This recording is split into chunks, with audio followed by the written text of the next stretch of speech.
My coffee had gone cold 3 hours ago. I stared at the architectural rendering on my screen, adjusting the roof pitch for what felt like the 100th time. 3 degrees off. The judges at the citywide competition would notice. They always did. I glanced at the clock. 11:47 p.m. The 8th floor of this Manhattan office building was silent except for the hum of my computer and the distant wail of sirens somewhere in the city below. Everyone else had left hours ago. Even my boss had stuck his head in around 9, told me to go home, get some rest. But this project was my chance. Senior architect. Maybe my own firm someday. I just needed to win this competition. My stomach growled. When had I last eaten? Carmen would lecture me about that tomorrow. My 21-year-old sister had somehow become the responsible one between us, making sure I remembered to take care of myself. 7 years since our parents died in that car accident, and she still worried I'd work myself to death. I hit save and leaned back. The rendering finally looked right. Clean lines, functional beauty, a community center the neighborhood desperately needed. For the first time all night, I smiled. The fire alarm shattered the silence. The piercing wail made me jump, my heart slamming against my ribs. I grabbed my phone and bag, leaving my laptop behind as I yanked open my office door. Heat slapped my face. Smoke, thick and acrid, was seeping through the hallway. Not a drill, not burnt popcorn. Real fire. The emergency lights cast everything in hellish red as I ran toward the south stairwell. I knew this building's layout by heart. We'd consulted on the renovation 2 years ago. I pushed through the metal door into the concrete shaft and immediately started coughing. The smoke was worse here, a choking fog that burned my lungs.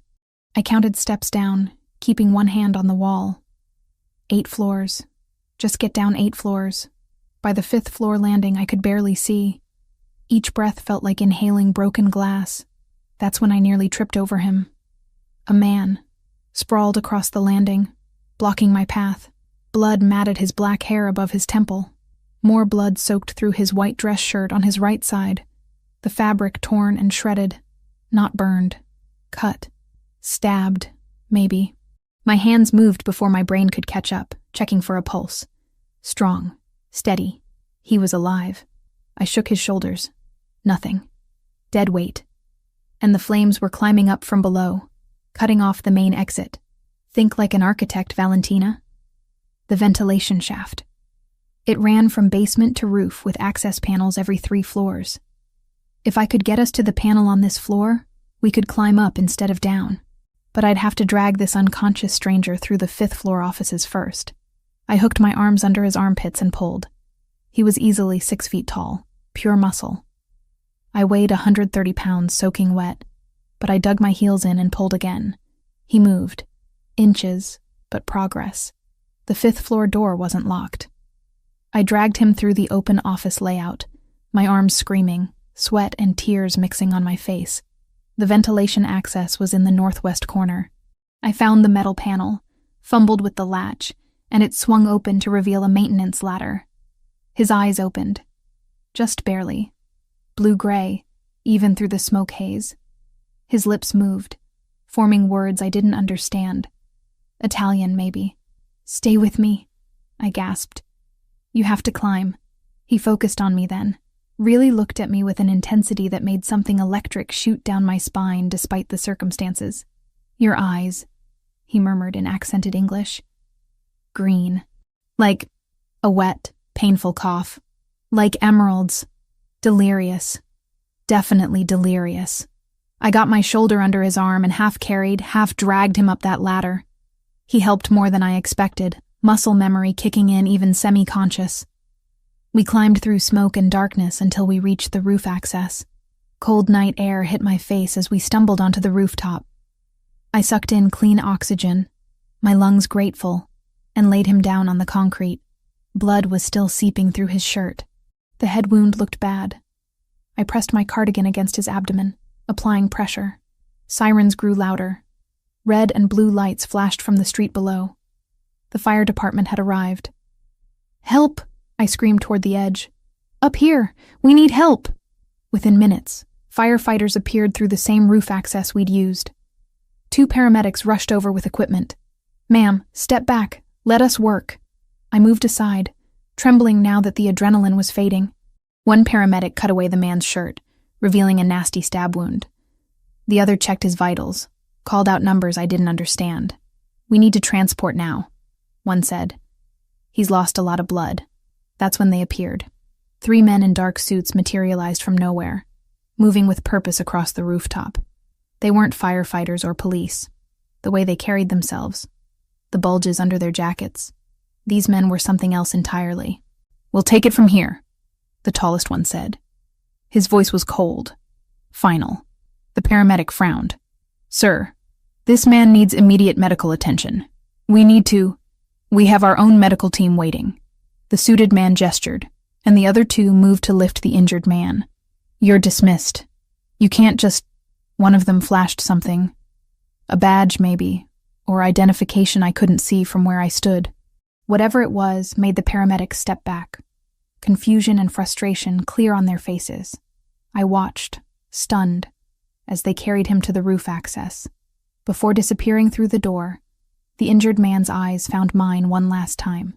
That same intense gaze, even through pain and blood loss, like he was memorizing my face. Then they were gone. 2 police officers approached me next, notebooks out. "Ma'am, I'm Officer Rodriguez. Can you tell us what happened?" I explained about working late, the fire alarm, finding the man in the stairwell. I described dragging him up through the ventilation shaft to the roof. What I didn't mention was the stab wound, the way those suited men had taken control, or the feeling in my gut that something about this entire situation was very wrong. "Did you know the man you rescued?" "No, never seen him before." "Can you describe him?" "Tall, dark hair, maybe mid-30s, expensive suit." I left it at that. They took my contact information, told me I might need to come in for additional questions. I nodded numbly. All I wanted was to go home, take a scalding shower, and forget this night ever happened. By the time I made it back to my apartment in the Upper West Side, dawn was threatening the horizon. I climbed the 4 flights to my floor, let myself in quietly so I wouldn't wake Carmen, and collapsed on my bed fully clothed. Sleep didn't come. Every time I closed my eyes, I saw those blue-gray eyes staring at me through smoke and blood. The sound of Carmen's voice yanked me from restless half-sleep. Valentina." I opened my eyes. Sunlight streamed through my window. My phone said 8:07 a.m. I'd been asleep less than 2 hours. "What?" My voice was rough from smoke inhalation. Carmen appeared in my doorway, her curly hair still messy from sleep, but her expression was alert, worried. There are 3 black SUVs parked outside our building, expensive ones, and there are men in suits just standing there, watching. Ice flooded my veins. I scrambled out of bed and moved to the window. Carmen wasn't exaggerating. 3 identical black SUVs lined the street below, and at least 6 men in dark suits stood on the sidewalk. Waiting, not talking, just watching our building. My phone rang. Unknown number. My hand trembled as I picked it up. Every instinct screamed not to answer, but something made me swipe to accept. "Hello? Miss Valentina Brennan." A man's voice, smooth, accented, controlled. "I believe we need to talk." The voice on the phone was smooth as expensive whiskey, with an accent that turned each word into something deliberate. Dangerous. "Who is this?" My voice came out steadier than I felt. "My name is Rafael Cordemare. We met last night under unfortunate circumstances. You saved my life, Miss Brennan. I'd like to express my gratitude properly." I glanced at Carmen, who was still staring out the window at the SUVs. My heart hammered against my ribs. "I don't know what you're talking about." A soft laugh, not mocking, almost appreciative. "The fire at the office building on 7th Avenue, the stairwell on the 5th floor. You dragged me through a ventilation shaft despite weighing a fraction of what I do. Your eyes are green, like emeralds, I believe I said." Heat flushed my cheeks. He remembered that? Through blood loss and smoke inhalation, he remembered saying that? "How did you get my number?" "I have resources." A pause. "I also know you live on the 4th floor of a building on West 83rd Street with your sister Carmen, who's 21 and studying medicine. You work as a junior architect at Morrison & Associates. Your parents died 7 years ago in a car accident on the Taconic Parkway. You have $43,000 in student loan debt and send $400 monthly to a care facility in Baltimore, where your grandmother lives with advanced dementia. My blood turned to ice. Are you threatening me? On the contrary. I'm demonstrating that I take my debts seriously. You saved my life, Valentina. That matters. In my world, it matters more than anything. Your world. I looked at the SUVs again. What world is that exactly? One we should discuss in person. Dinner tonight. 7 o'clock. I'll send a car. I'm not getting in a car with strangers who investigated my entire life. Then I'll meet you somewhere public. Choose the location. I don't want to meet you at all. I don't want anything from you. Just leave me alone. Silence stretched for several seconds. When he spoke again, his voice had changed. Softer, but somehow more intense. I'm afraid that's not possible. What happened last night has consequences. For both of us, but especially for you and your sister. The men who tried to kill me know you exist now. They have security footage from the building. They know you saved me. That makes you a target. Fear clawed up my throat. Why would I be a target? I didn't do anything except help someone who was hurt. Because in their culture, saving me is the same as choosing a side. And the Russian bratva doesn't forgive perceived enemies. He let that sink in. Dinner, Valentina. Let me explain. Let me protect you. It's the least I can do. The Russian what? 7 o'clock. There's a restaurant in Little Italy. Osteria di Luna. I'll reserve it. I can't just... The SUVs will leave once you agree. They're there to ensure no one else gets to you first. My hands were shaking. I looked at Carmen, who was chewing her bottom lip, anxiety written across her face. Fine. 7 o'clock. But I'm driving myself. As you wish. The address will be sent to your phone. He paused. Thank you, Valentina. For last night, and for tonight. The call ended.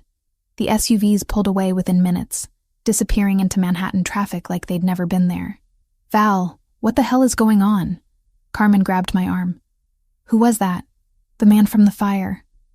I sank onto the couch. He wants to thank me. Apparently. With a fleet of SUVs and men in suits? That's not normal gratitude. No. I rubbed my face. It's really not. 7 o'clock arrived too quickly. I'd spent the day Googling Rafael Cortemare and finding almost nothing. No social media. A few business records linking him to import companies and restaurants. One society page photo from 3 years ago at a charity event, where he stood in a tuxedo looking like he owned the room. I chose black jeans and a simple green sweater. Nothing fancy. This wasn't a date. This was... I didn't know what this was. Osteria di Luna was tucked on a quiet street, the kind of place tourists walked past without noticing. Old-world Italian, with ivy climbing the brick facade and warm light glowing through leaded glass windows. The front door was locked. I knocked. A man in a suit opened it. Not the same ones from this morning, but cut from the same cloth. He looked at me, nodded once, and stepped aside. The restaurant was empty except for one table. Every other surface had been cleared, chairs stacked, like the place had been closed for a private party of 2. Rafael Cortemare stood from the table as I entered. Seeing him upright, cleaned up, not bleeding or unconscious, stole my breath. He was taller than I remembered. 6'2", maybe 6'3". His black suit was immaculate, tailored to perfection. His hair was combed back from his face, still damp like he'd recently showered. Those blue-gray eyes tracked me across the room with the same intensity I remembered from the rooftop. A small bandage covered his temple where the head wound had been. He moved carefully, like his ribs hurt. The stab wound, probably. But he didn't show pain, just control. Valentina. He said my name like he was tasting it. Thank you for coming. Did I have a choice? That almost smile appeared. There's always a choice. You could have refused, called the police, run. I Googled you. There's almost nothing. I prefer privacy. Or you scrub the internet clean. I stayed near the door. Who are you, really? He gestured to the table. Sit. Let me explain. Against my better judgment, I crossed the room and sat. He took the chair across from me. A waiter appeared from nowhere, pouring wine I hadn't ordered. I run an organization, Raphael began. Import, export, restaurants, real estate. Some of my business is legitimate, some isn't. I won't insult your intelligence by pretending otherwise. You're a criminal. I prefer businessman. But yes, technically. He watched my reaction. Does that frighten you? Should it? Not from me. I don't hurt innocents. I have rules, lines I don't cross. His fingers drummed once on the table.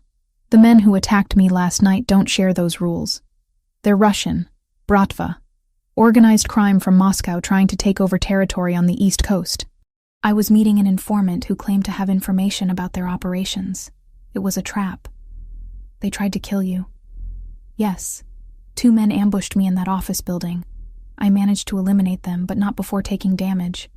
They hit my head, stabbed my side, then set the fire to destroy evidence. I would have died if you hadn't found me. His eyes held mine. You risked your life for a stranger. Why? Because you needed help. That's it? No hesitation?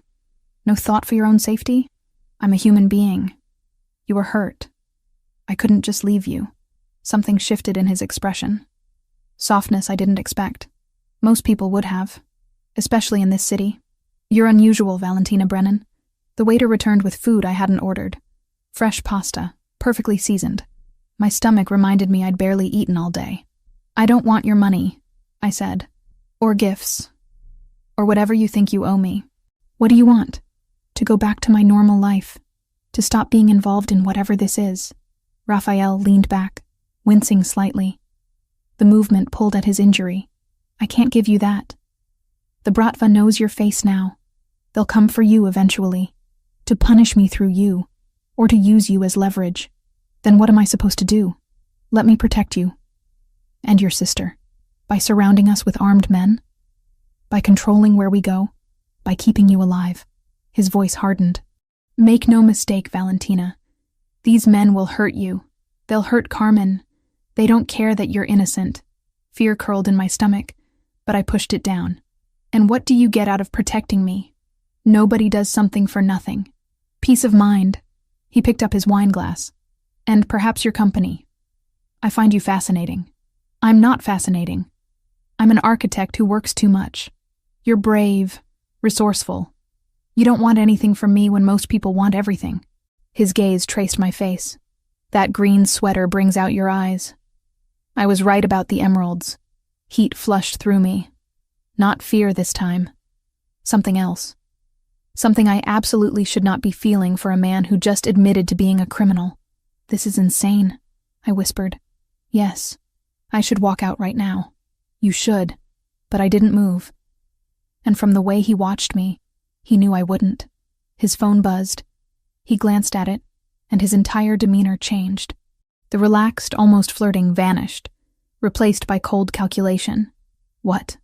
I asked. He turned the phone toward me. A photo filled the screen. Carmen, walking out of her university building. 2 men in leather jackets following 10 feet behind her. The angle suggested it had been taken by someone else. Someone watching. Below the photo, a message in Cyrillic alphabet. What does it say? My voice shook. Raphael's jaw tightened. It says they know. Raphael was on his phone before we even left the restaurant, speaking rapid commands in a language I assumed was Italian. His entire demeanor had shifted from the almost charming man across the dinner table to something cold and lethal. This was the real Raphael Cortemare, the one who ran a criminal empire. Get Carmen, now. He held the door open for me, his hand at my back guiding me toward a waiting SUV. My people will bring her to a secure location. You're coming with me. I'm not going anywhere until I know my sister is safe. She won't be safe if you're standing on a Manhattan street arguing with me while Russian hitmen triangulate our position. His eyes met mine, and I saw genuine fear there. Not for himself. For me. Please, Valentina, trust me this once. The SUV pulled up. I got in. The drive to Long Island was silent except for Raphael's phone calls. He switched between English and what I now recognized as Italian, coordinating movements like a general preparing for war. I caught names: Gabriel, Sophia, Elena, people in his organization, apparently loyal enough to mobilize at midnight. "Where are we going?" I finally asked. "My home. It's the most secure property I own. Walls, cameras, armed guards. The Bratva won't get within a mile without me knowing. For how long?" "Until I eliminate the threat." He said it so matter-of-factly. "Until I eliminate the threat." Like he was talking about fixing a leaky faucet, not killing people. The mansion appeared through the trees like something out of a Gothic novel. Stone and glass, lit from within, surrounded by walls that looked more suited to a military compound than a home. Guards stood at the gate, nodding as we passed through.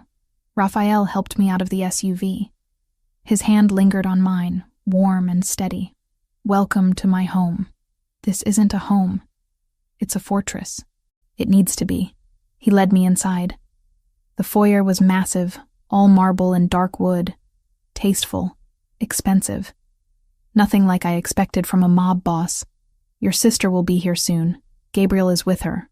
As if on cue, another SUV pulled up. Carmen burst through the front door, her eyes wild with panic, and threw herself into my arms. "Val, what the hell is happening? These men showed up at my dorm and said I was in danger. They wouldn't let me call you. They just put me in a car and—" "I know. I'm sorry." I held her tight. "It's complicated." A woman entered behind Carmen. Late 40s, silver-streaked black hair pulled back severely, wearing a suit that screamed competence and danger. She moved like someone who'd seen violence and wasn't afraid of it. "Sofia Montesani," Raphael introduced. "My advisor and most trusted associate." Sophia's dark eyes assessed me thoroughly. "So you're the woman who saved his life." I didn't know who he was at the time. Lucky for him. Sophia turned to Raphael. "Gabrielle is sweeping the perimeter. Elena is monitoring all communications. We've picked up increased Bratva chatter in the last hour. They know about the girls." "How?" Raphael's voice dropped to something dangerous. "Someone at the hospital recognized Carmen from security footage. They've been watching her for days, waiting to see if we'd move her." Sophia's gaze flicked to me. "When you showed up at the restaurant tonight, they confirmed you were both targets." My blood ran cold. "Days? They've been following my sister for days. This is your fault." Carmen's voice shook with fury. She pulled away from me, glaring at Raphael. "She saved your life and now we're hunted because of it." "Yes." Raphael didn't flinch from her anger. "That's exactly what happened, and I take full responsibility, which is why you're both under my protection now. We don't want your protection. We want our lives back. That's not possible anymore." Sophia's tone was blunt, but not unkind. "The Bratva doesn't forgive. They'll use you to hurt him, or they'll kill you just to prove a point. Your only option is to accept his help." Carmen looked at me, tears streaming down her face. "Val?" I pulled her close again. "We don't have a choice, Carmen. Not right now." Raphael gestured toward the stairs. "Sophia will show you to your rooms. East Wing. Private. You'll have everything you need." The rooms were beautiful. A suite larger than our entire apartment, with 2 bedrooms connected by a shared sitting area. Plush furniture, art on the walls, windows overlooking gardens lit by soft landscape lighting. Luxury I'd only seen in magazines. Carmen collapsed on one of the beds. "This is insane. This is actually insane." "I know. Are we prisoners?" "I don't think so. Not exactly. But I wasn't sure. The line between protection and captivity seemed very thin." Sophia appeared in the doorway. "There are clothes in the closets, your sizes, toiletries in the bathrooms. If you need anything, press the intercom. Someone will respond immediately." "How did you know our sizes?" I asked. "Raphael is thorough." She turned to leave, then paused. "For what it's worth, he's genuinely trying to keep you safe. He doesn't make promises lightly." After Sophia left, I helped Carmen get ready for bed. She was exhausted, emotionally wrung out. Within minutes of lying down, she was asleep. I wasn't tired. Too much adrenaline, too much fear, too many questions racing through my mind. I changed into pajamas someone had provided, soft cotton that fit perfectly, and left the suite. The mansion was quiet. I wandered through hallways, memorizing the layout with my architect's eye. North wing offices, south wing private quarters, Center was public spaces. And then I found the library. Floor-to-ceiling books, leather furniture, a fireplace crackling with dying embers, and Raphael, sitting in a wing-backed chair with a crystal tumbler of amber liquid, staring into the flames. "Can't sleep either?" I asked from the doorway. He looked up, and something in his expression softened. "The guest accommodation's not to your liking." "They're beautiful. Probably the nicest room I've ever been in." I stepped inside. "I just needed to think. And I'm disturbing your solitude." "No." I sat in the chair across from him. "Actually, I have questions." "I assumed you would." He took a slow sip of his drink. "Ask. That scar on your eyebrow. How did you get it?" He touched it unconsciously. "My father. I was 12. My mother had just died of cancer. At the funeral, I cried. He said courtmary men don't show weakness. When we got home, he hit me with his ring. Split the skin. Told me to remember. Horror curled through me. Your father did that? He did worse to others. He was a brutal man. Effective, but brutal." Raphael's eyes met mine. "I'm not him, Valentina. I do what's necessary for my business, but I have lines I don't cross. I don't hurt innocents. I don't tolerate trafficking or violence against women and children. I'm a criminal, yes, but I'm not a monster. You kill people. People who chose this life, who understand the risks. Not civilians, not people like you. Then why did you assume control after he died? Why not walk away? Because the alternative was watching everything collapse into chaos. Men who worked for us being killed or absorbed by other families. Businesses destroyed. I took control to protect what was ours.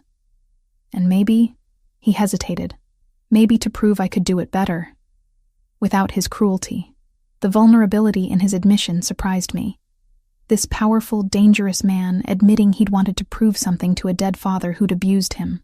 "My parents died when I was 19, I said quietly. "Car accident. Carmen was only 14. I became her legal guardian overnight. Dropped out of college for a year to work, pay bills, keep us afloat. When I finally went back to finish my degree, I worked 3 jobs to cover tuition and her expenses. I've been responsible for her ever since." "That's why you saved me." Raphael leaned forward. "You see someone in trouble, you help. It's who you are. Maybe I'm just stupid." "No, you're good. Genuinely good. That's rare in my world." His gaze traced my face. "It's rare anywhere." The moment stretched between us, charged with something I didn't want to name. He was a criminal. A killer. Everything logical said I should fear him. But sitting in that library, firelight casting shadows across his face, all I felt was an impossible pull toward this complicated, dangerous man who'd been hurt by his father and built an empire from pain. Gabriel appeared in the doorway, his expression urgent. "Boss, Sophia got intel from Elena. We have a problem. 3 days." That's how long it had been since Gabriel interrupted us in the library with news of increased Bratva movements.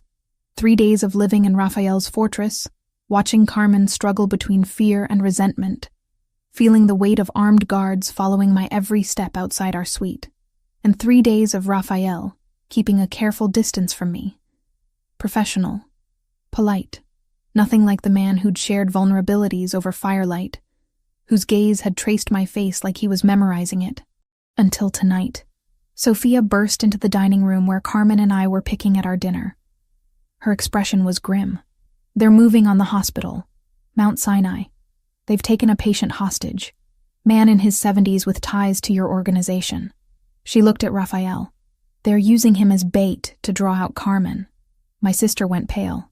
"The hospital where I volunteer?" "Yes." Raphael was already on his feet, phone in hand, issuing rapid commands.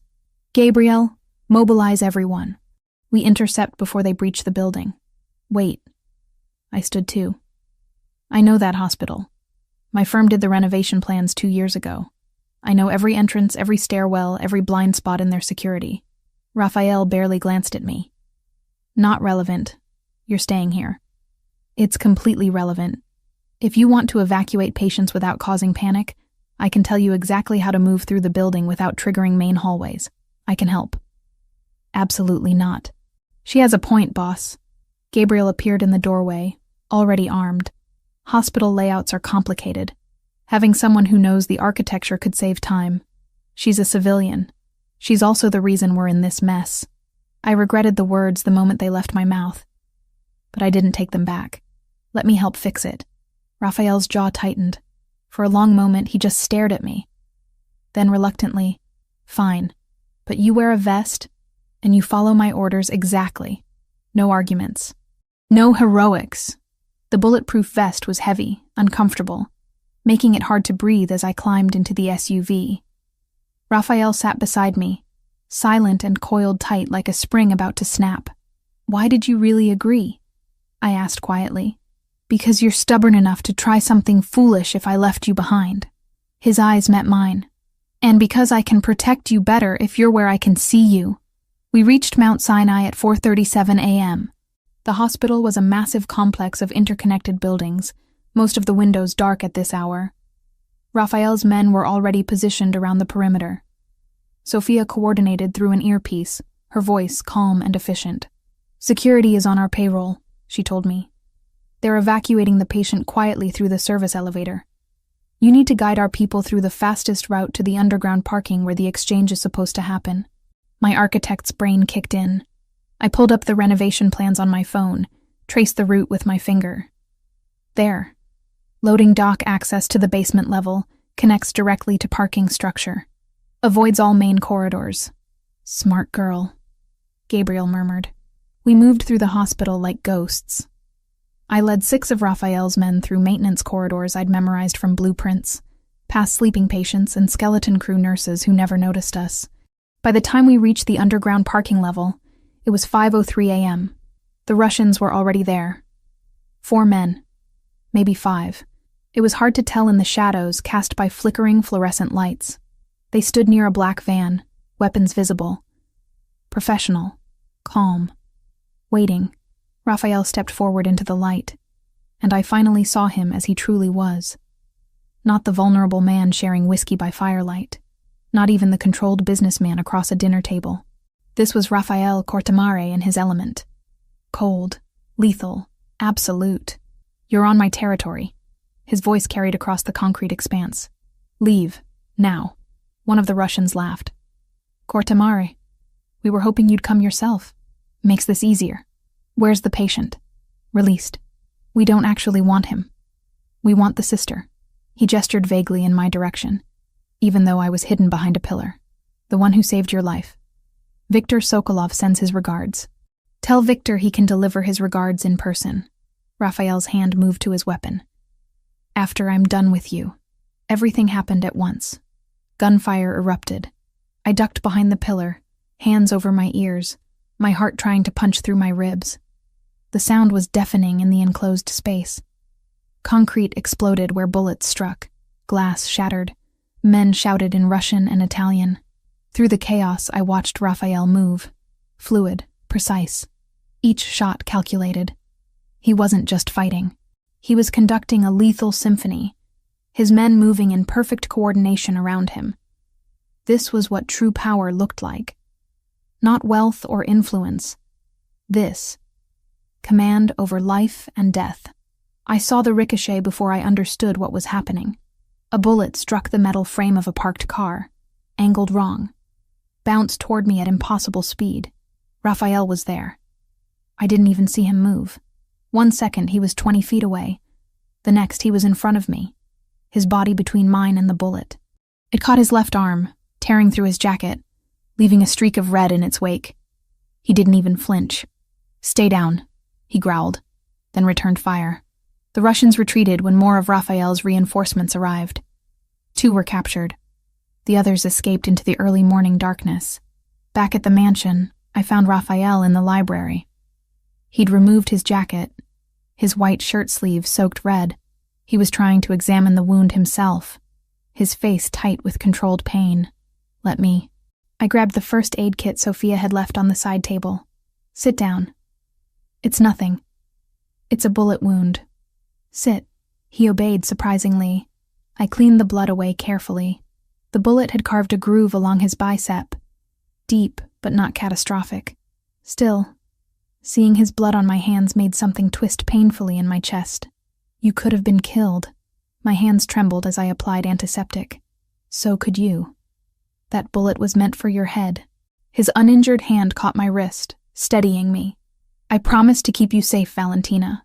His fingers were warm against my pulse point. I could feel my heartbeat hammering against his touch. We were too close.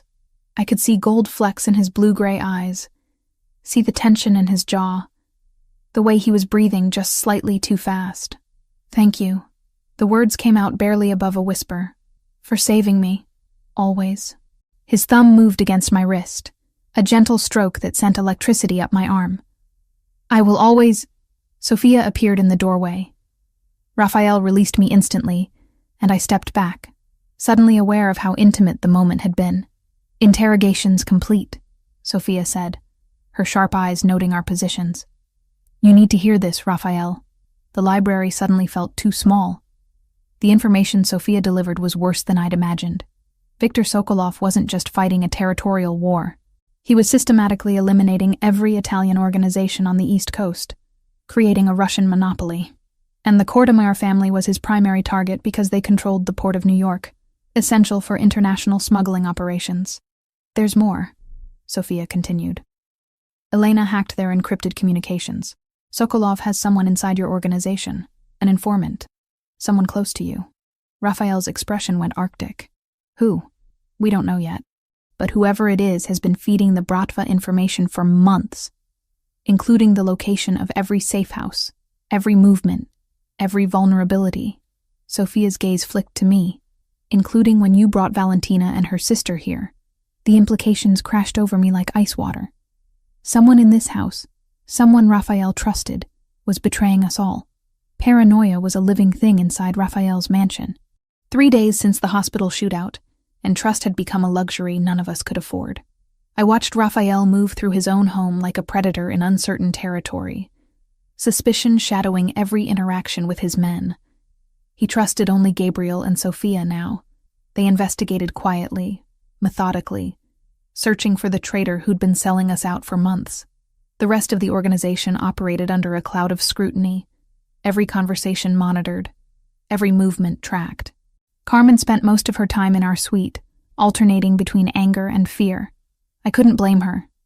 She'd gone from pre-med student to prisoner in a criminal's fortress. But when she looked at me, really looked at me, I saw something else in her expression. Recognition, maybe. Or judgment. You're falling for him. She said it on the 4th morning, watching me stare out the window toward the gardens where Raphael was walking alone. That's ridiculous. Is it? You light up when he walks into a room. You find excuses to be where he is. Carmen crossed her arms. Val, he's a criminal, a killer. I know what he is. Do you? Because from where I'm standing, you're forgetting why we're here. We're not guests. We're liabilities he's managing. Her words stung because part of me feared she was right. But another part, the part that remembered firelight conversations and the way Raphael had thrown himself in front of a bullet meant for me, that part knew it was more complicated than liability management. Raphael gave me space to explore his world during those 3 days. He showed me the legitimate businesses first. A chain of Italian restaurants that actually served incredible food. An import company dealing in wine and olive oil, all properly licensed and taxed. Real estate holdings across the city, including the building where my firm had offices. You own my office building? I'd asked, surprised. I own many buildings in Manhattan. It's good investment. Legal profit. He'd smiled slightly. Not everything I do is criminal, Valentina. But he didn't hide the rest. The warehouse where shipments arrived at odd hours. Containers holding more than just wine. The club in Tribeca where money laundered through nightly receipts. The protection payments from business owners who paid to avoid problems Raphael's own men would create if they refused. He showed me his world with brutal honesty. Not glorifying it. Not apologizing for it. Just letting me see. Why are you showing me all this? I asked one evening, as we stood in his office overlooking the estate grounds. Because if you choose this, choose me. You should know exactly what you're choosing. His hand rested near mine on the window frame, not quite touching. I won't lie to you, Valentina. Not about who I am or what I do. That night, unable to sleep, I found myself on the second-floor balcony. The moon was full, casting silver light across the gardens I'd been sketching designs for all week. A distraction from fear, a way to feel useful. You're always awake when you should be sleeping. Raphael's voice came from behind me. I turned. He stood in the doorway, dressed casually in dark slacks and a white shirt, sleeves rolled to his elbows. Less armor than usual. More human. So are you. I have an empire to protect. What's your excuse? A sister to worry about, and a life that's completely fallen apart. I held up my sketchbook. This helps. Designing something beautiful even when everything feels chaotic. He moved closer, looking at my drawings. The garden redesign I'd imagined for his property. More organic than the current geometric layout. Softer edges. Hidden spaces for privacy. Beauty mixed with function. You see potential where others see only what exists. His finger traced one of my sketches. You'd transform this place. Gardens are about growth, change, evolution. I met his eyes. Even in dark soil, beautiful things can grow. The metaphor wasn't lost on either of us. Teach me something, I said suddenly, about your heritage, your language. What do you want to know? Tell me what you think when you look at me. The boldness surprised us both. Raphael's expression shifted. Vulnerable. Raw. I think you're the most dangerous thing that's ever entered my life. Not because you threaten me. Because you make me want things I have no right wanting. You make me believe I could be more than what my father made me. The air between us crackled with tension that had been building for days. Weeks, maybe. Since that first moment on the rooftop when smoke-filled eyes had met mine. Raphael, he kissed me. Not gentle, not tentative. Deep and consuming, like he was drowning and I was oxygen. His hands cupped my face, angling my mouth to his, and I melted into him completely. Every rational thought evaporated. There was only this, only him, only the way my body recognized his, like coming home to something I'd been searching for my entire life. When we finally broke apart, both breathing hard, his forehead rested against mine. I can't do this to you, he whispered. You deserve someone clean. Someone who won't wake you with nightmares or put you in danger just by loving you. Someone better than me. I grabbed his shirt, fisting the fabric, keeping him close. Stop deciding what I deserve. I'm 27 years old, Raphael. I've raised a sister since I was 19. I've worked 3 jobs while finishing my degree. I've survived loss and debt and impossible choices. I'm not some naive girl who needs protecting from her own decisions. Valentina. I choose you. The words came out fierce, certain. I choose this. Whatever happens, I'm choosing it with my eyes open. His thumb traced my cheekbone. You'll regret it. Maybe. But it'll be my regret. My choice. He kissed me again. Softer this time. Reverent. Like I was something precious he was afraid of breaking. A crackling sound interrupted us. Raphael's radio, clipped to his belt. Elena's voice, urgent and tinny. Boss. Now. We found him. Raphael pulled away immediately. All business again. But his hand caught mine, squeezed once, before he pressed the radio button. Talk to me. The traitor. It's Adriano Luminari. I watched Raphael's face transform. Cold. Lethal. You're certain? Positive. Elena traced encrypted communications back to his phone. He's been feeding the Bratva everything for 8 months. Since... Sophia's voice cut in. Since you initiated the territorial push that got his brother killed. Where is he now? That's the problem. Elena's voice was grim. He just sent a message to the Russians. He gave them the Queen's safe house location, where Carmen was moved yesterday. My heart stopped. Carmen? Gabriel's with her. Only 4 men for security. We thought it was temporary, just overnight. Sophia's voice tightened. Russians are mobilizing. Elena intercepted the chatter. They'll be there in 15 minutes. Raphael was already moving, pulling me with him toward the stairs. Get everyone, now, full mobilization. Raphael! My voice broke. My sister. I know. His eyes met mine, and I saw the promise there. I'll get her back. I swear it. We ran through the mansion, sirens already blaring, men scrambling to vehicles. Carmen was in danger because of me, because I'd saved Raphael, because I'd chosen this world, and we had 15 minutes to save her life. The drive to Queens was 40 minutes of pure hell. I sat in the back seat of the SUV, pressed between Raphael and Sophia, watching city lights blur past at speeds that should have terrified me. But fear for Carmen eclipsed everything else. Raphael was on the phone constantly, coordinating his forces in clipped Italian. His face was carved from stone, emotionless, but his hand found mine in the darkness, fingers interlacing, grip almost painful. That squeeze was the only indication he felt anything at all. "We're 5 minutes out," Gabriel's voice crackled through the radio. "I've got visual on the safe house. Gates intact. No movement outside." Raphael's jaw tightened. "Stay sharp." We arrived at 2:47 a.m. according to the dashboard clock. The safe house was a nondescript building in a residential neighborhood, the kind of place that blended into Queen's anonymity. Except the gate hung crooked on its hinges. The front door stood open, and even from the street, I could see broken glass glittering on the concrete. Raphael was out before the SUV fully stopped, weapon drawn, moving toward the building with lethal precision. Gabriel and 4 other men flanked him. Sophia grabbed my arm when I tried to follow. "Stay in the vehicle. That's my sister in there. Which is why you stay here. You can't help her if you're dead." I watched through the windshield as they entered the house. Every second stretched into eternity. Then Raphael emerged, supporting Gabriel. Blood streaked Gabriel's face from a gash above his eye.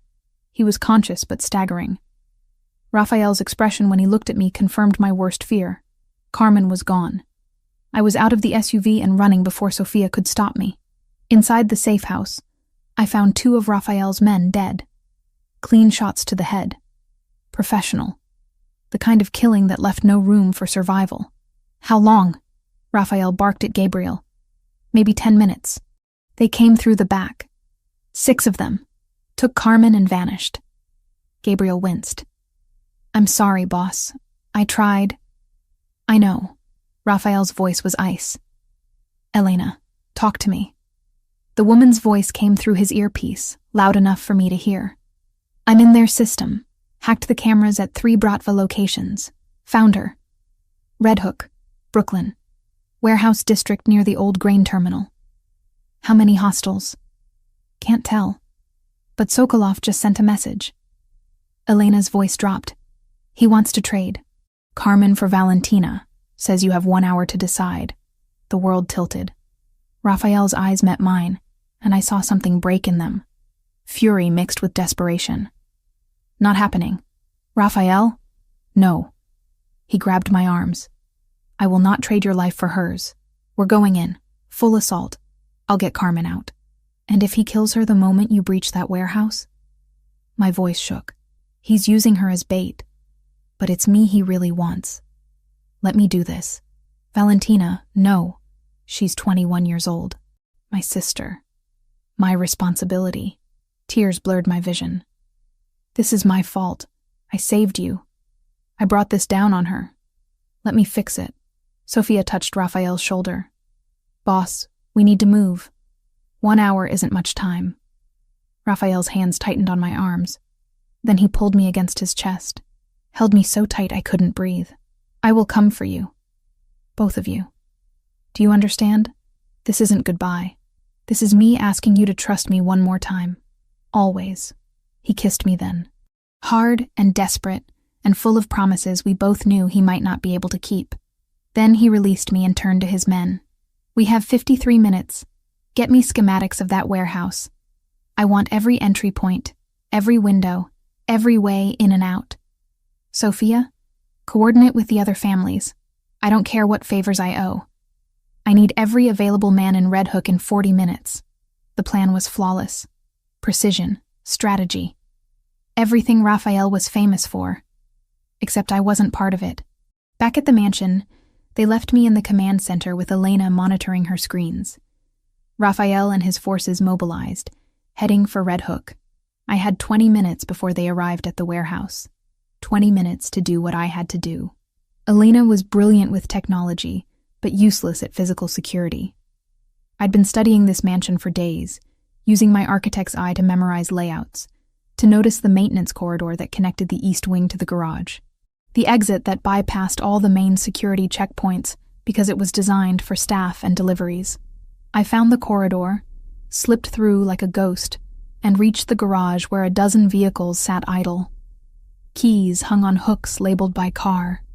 I grabbed the first set I found, climbed into a BMW, and drove through the service gate that opened automatically for outgoing vehicles. I was half a mile away before anyone noticed. I used my phone to call the number Sokolov had sent. A voice answered in accented English. "The Kortemar girl. Calling to beg? I'm calling to trade. Me for Carmen. I'm on my way to Red Hook now. Alone." Silence. Then, "You're lying. Kortemar would never allow it.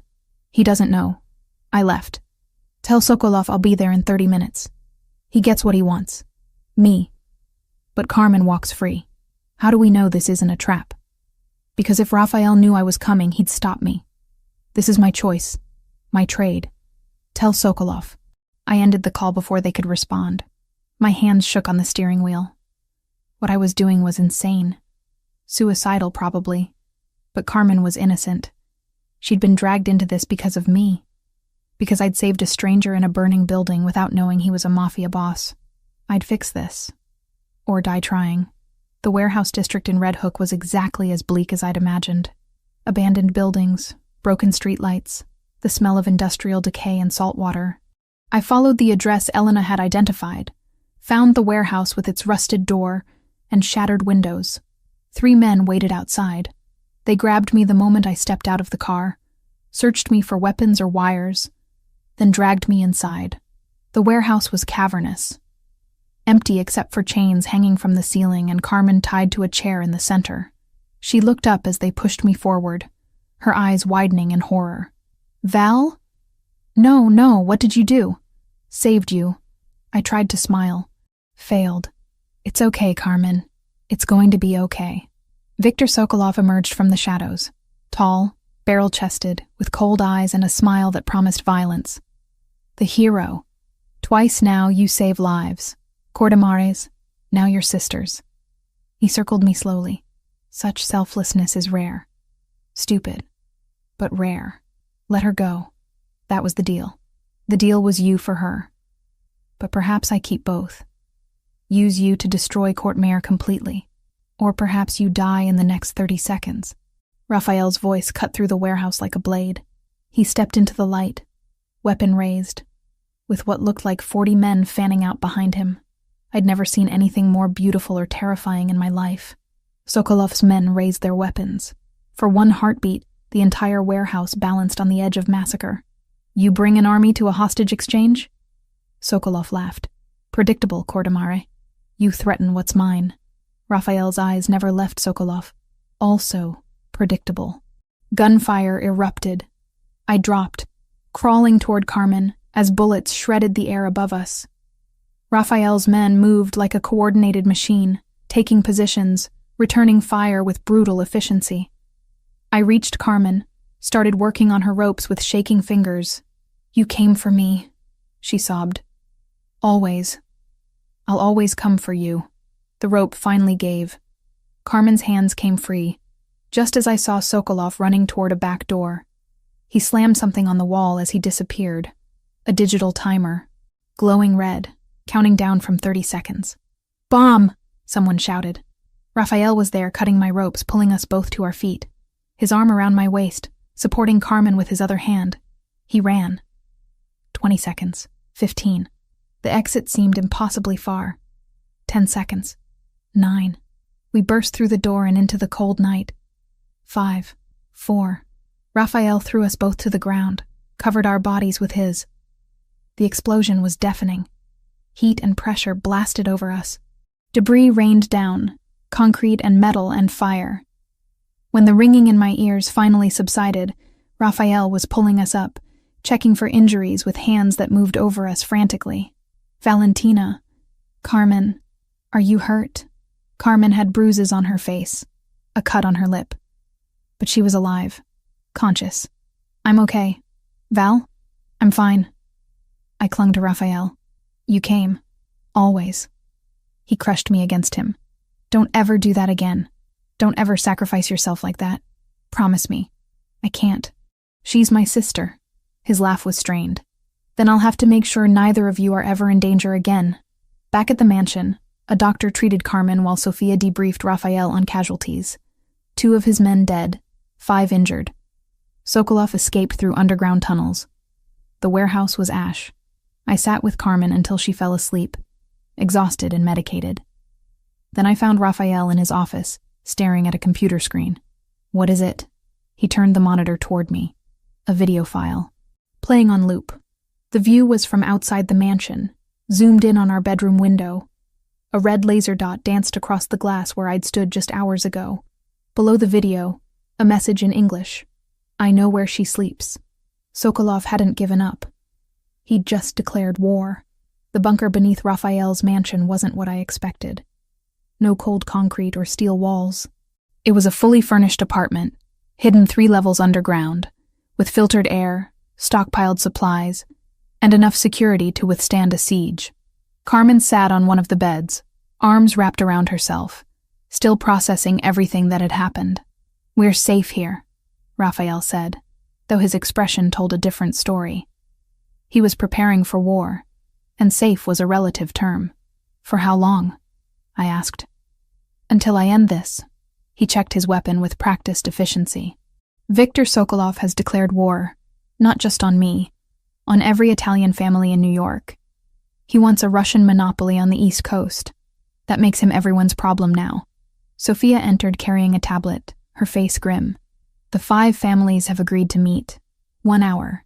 They want guarantees this won't blow back on their operations. Raphael's jaw tightened. They'll get their guarantees. Tell them I'm calling in every favor owed.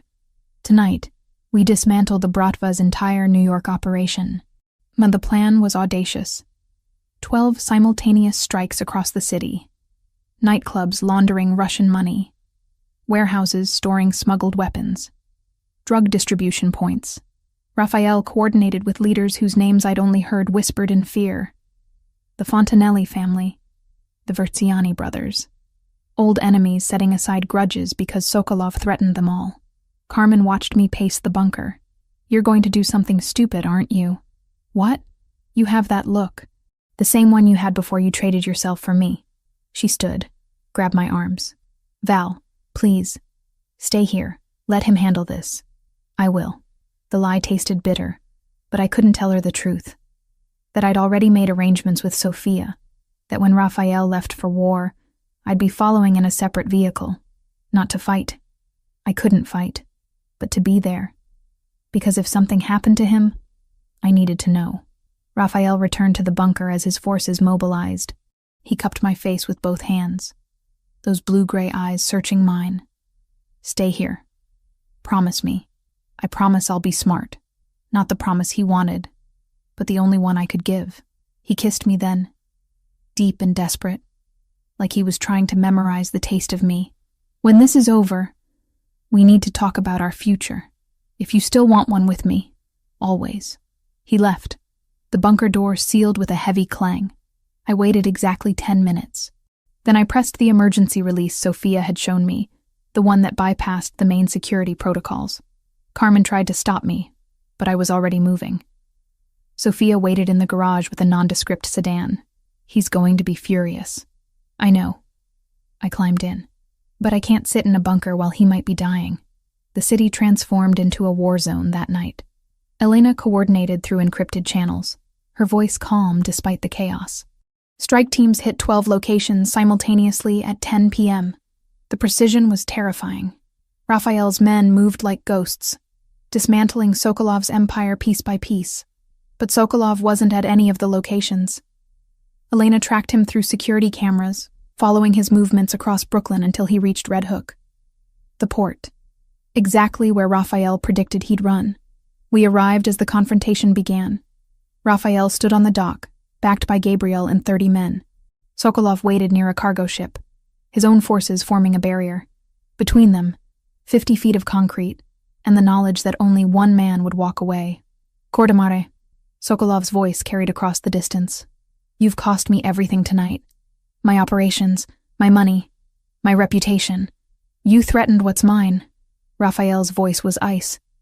Did you think there wouldn't be consequences? I'm leaving. Back to Russia. This is your victory. Let me go. No. Raphael stepped forward. You put a target on innocent women.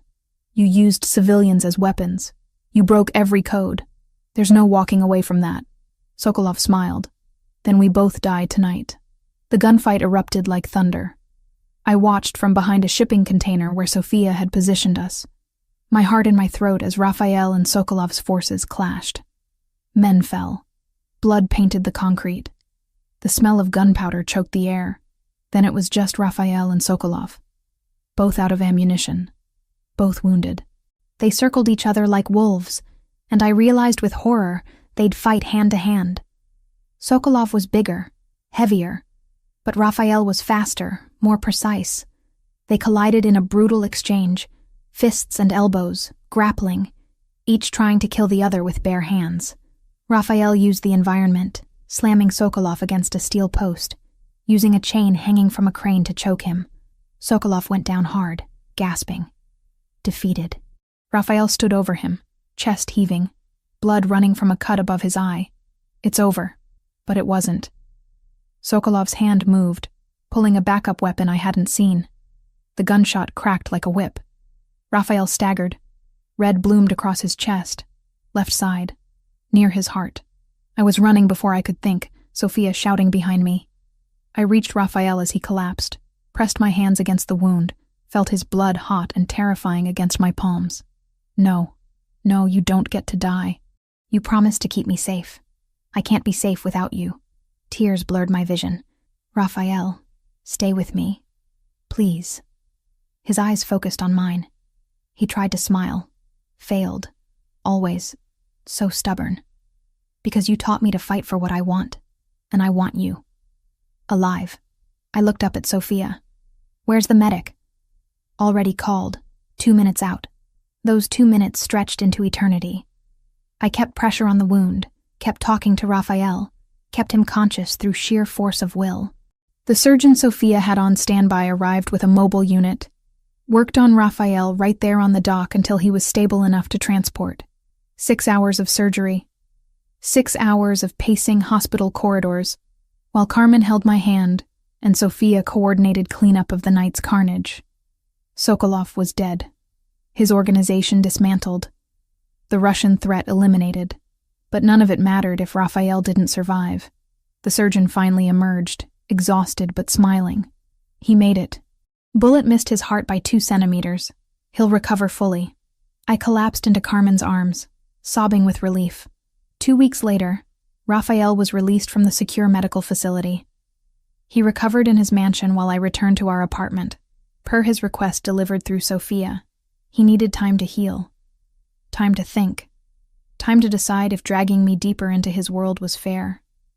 I gave him a week. Then I couldn't take it anymore. I drove to the mansion, walked past guards who'd been ordered to let me through, and found Raphael in the library. He looked thinner, paler, but alive. So beautifully, impossibly alive. Valentina, no. You don't get to push me away now. Not after everything. I crossed to him. I chose this. I chose you. And I'll keep choosing you every single day if you let me. His hand caught mine. Pulled me down to sit beside him. You deserve better than a life of looking over your shoulder, than wondering if tonight's the night someone comes for me. For us. Maybe. But I don't want better. I want you. I laced our fingers together. The question is, do you want me? More than anything. His voice broke. You terrify me, Valentina Brennan. Because losing you would destroy me completely. Then don't lose me. Keep me. Let me stay. He kissed me then. Gentle because of his injuries, but no less intense. A promise. A beginning. When we finally pulled apart, he was smiling. Really smiling. I love you, he said. Simple. True. I've loved you since you dragged me out of that burning building. I love you too. Even though you're complicated and dangerous and probably terrible for my blood pressure. His laugh was warm. Real. So what happens now? Now we figure out how to build a life together. One where Carmen can finish medical school without armed guards. One where I can practice architecture. One where you run your empire but come home to me every night. That's a tall order. You're Rafael Cortemare. You've built an empire. Surely you can build a life. He pulled me closer, careful of his wounds. With you, I'll build anything. 2 weeks felt like 2 years. I moved through my apartment like a ghost, going through motions that used to define my life. Work. Sleep. Worry about Carmen. Repeat. Except now every routine felt hollow, like I was playing a role in someone else's story. Carmen was seeing a therapist 3 times a week. Processing trauma, the doctor called it. She'd gone back to her classes, though I noticed the discreet SUV that followed her to campus each morning. Rafael's doing, though he communicated everything through Sophia now, keeping his distance, giving me space I never asked for. You should call him, Carmen said one evening, watching me stare at my phone for the 100th time. He doesn't want to hear from me. He almost died saving us. I think he wants to hear from you. She crossed her arms. Val, I was wrong before. About judging you for falling for him. After everything he did, the way he mobilized an entire city to get me back, the way he looked at you on that dock. She trailed off. That's not just protection. That's love. It doesn't matter. His world is too dangerous. He knows it. I know it. But even as I said the words, I didn't believe them. On the 3rd Thursday, I couldn't take it anymore. I drove to Little Italy, to Osteria di Luna, where Rafael had taken me for our first real conversation. The same restaurant that had been closed just for us, where I'd first glimpsed the man beneath the armor. It was open to the public now. I asked for a table, was seated near the window. The same table where we'd shared wine and truths. I ordered pasta I didn't want. Drank wine that tasted like regret. Still can't sleep without making sure everyone else is taken care of first. I looked up. Rafael stood beside my table, dressed in a dark suit that made his blue-gray eyes even more striking. He looked healthier than 2 weeks ago. The color had returned to his face. But something in his expression was cautious, uncertain, like he wasn't sure I'd want him here. Rafael. His name came out breathless. What are you doing here? Sophia told me you were here. I couldn't stay away. He gestured to the empty chair. May I? I nodded, not trusting my voice. He sat slowly, carefully. Still healing. I've been trying to give you space, to let you reconsider everything, to realize you deserve better than a life with me. Stop telling me what I deserve. I tried. His smile was sad. For 2 weeks I tried to convince myself you'd be safer, happier without me, that the right thing was to let you go back to your normal life. But I can't lie to myself anymore, Valentina. I don't want to let you go. Then don't. It's not that simple. My world will always be dangerous. There will always be enemies. Always threats. I can minimize them, but I can't eliminate them completely. You'd be choosing a life of looking over your shoulder. I'd be choosing you. I reached across the table, took his hand. I've spent 2 weeks pretending I could go back to who I was before that fire. Before you. And I can't. You changed me, Rafael.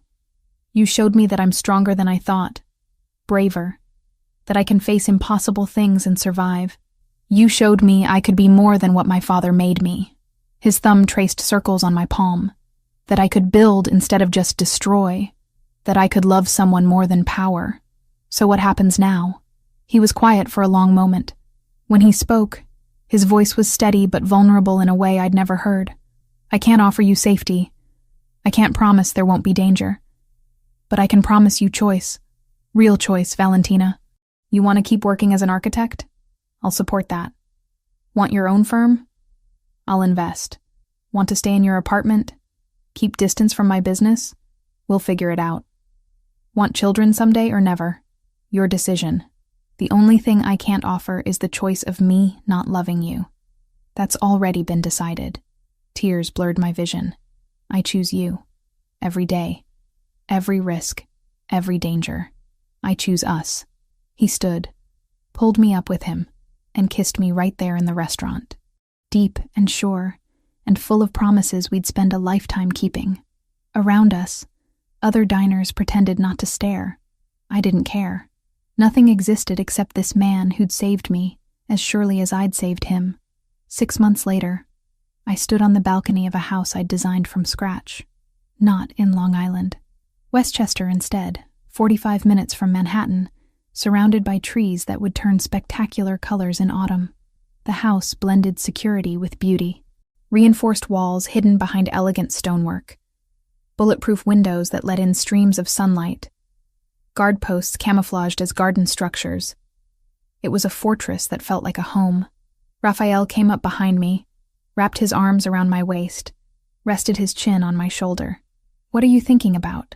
How strange life is. 6 months ago, I was working late in an office building. Now I have my own firm. I live in a house I designed with the man I love. And I'm actually happy. You earned every bit of it." He pressed a kiss to my temple. "Your first commission came through, by the way. The community center in Little Italy. They approved your designs." I turned in his arms. "Really?" "Really. Sophia said it's brilliant. Contemporary design that honors the neighborhood's history." Pride shone in his eyes. "You're going to transform that neighborhood, Valentina. We're going to transform it. Your funding made it possible. Our partnership." He smiled. "In business and everything else." Carmen's laughter drifted up from the gardens below. She was walking with Gabriel, their heads close together, her hand in his. She'd finished her semester with honors, was thriving in her pre-med program despite everything, and she'd found something real with Gabriel. Not the violence and danger, just a good man who made her laugh. "You know she's going to end up marrying him," I said. Gabriel already asked my blessing.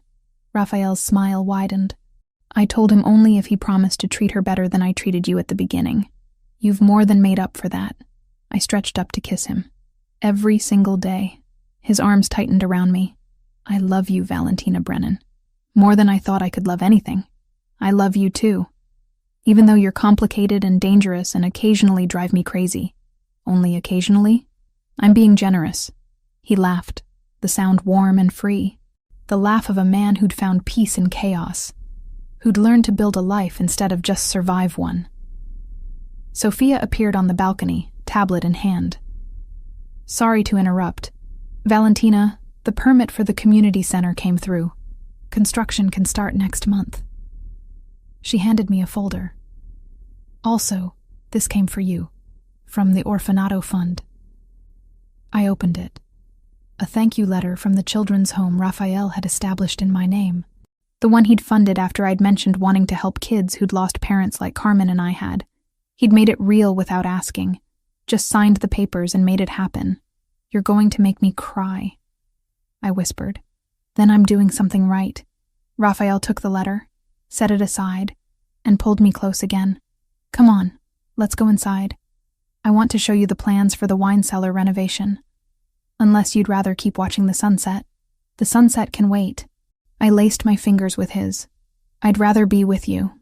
We walked inside together, into the home we'd built, the life we'd chosen, the future we'd create despite all odds.